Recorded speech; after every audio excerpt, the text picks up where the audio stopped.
মালদার কালিয়াচকের এক নার্সিংহোমের বিরুদ্ধে কঠোর পদক্ষেপ মালদা জেলা প্রশাসন ও স্বাস্থ্য দপ্তরের। কোনো ন্যূনতম পরিকাঠামো ছাড়াই অপারেশন, দালাল চক্রের মাধ্যমে চালানো ব্যবসায় চিকিৎসার নামে প্রহসন। সন্তান প্রসবের পরে মৃত্যু হয়েছিল প্রসূতির মৃত্যুর খবর জানানোই হয়নি পরিবারকে। 3 দিনের মাথায় প্রাণ হারিয়েছিল সদ্যজাত শিশু। এই ঘটনায় কালিয়াচকের একটি নার্সিংহোমের বিরুদ্ধে গাফিলতির অভিযোগ তুলেছিলেন ঝাড়খণ্ডের বাসিন্দা।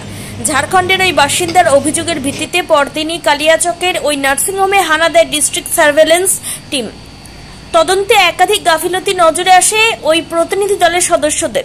স্বাস্থ্যসাথী কার্ডে ভর্তি হওয়া রোগীদের নথিপত্রেও একাধিক গরমিল ধরা পড়ে। ডিস্ট্রিক্ট সার্ভেলেন্স টিমের রিপোর্টের ভিত্তিতে শুনানিতে ডাকা হয় ওই নার্সিংহোম কর্তৃপক্ষকে। অবশেষে ওই নার্সিংহোমকে জরিমানা করে সিই লাইসেন্স বাতিলের সিদ্ধান্ত নিল জেলা প্রশাসন। যেটা বেরিয়েছে সেটা হচ্ছে যে তারা একটা ওয়ান টাইম ইমিডিয়েট ফাইন করেছে খাজা বাবাকে। তার সঙ্গে তারা একটা আদেশ দিয়েছে যে সি লাইসেন্সটাকে হোল্ড, অ্যাডমিশন ক্লোজ করা রাখা এবং তাদেরকে পার্মানেন্টলি ডিঅ্যাক্টিভেটেড ফ্রম স্বাস্থ্য সাথী পোর্টাল।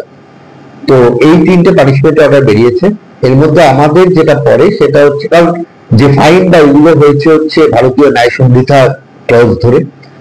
আমার সিট তরফ থেকে আজকে কালকে বিকেলে আমি নির্দেশ পেয়েছি, আজকে নির্দেশ বেরোবে, তাদেরকে ভর্তি বন্ধ রাখার জন্য আমি অর্ডার করে দেবো।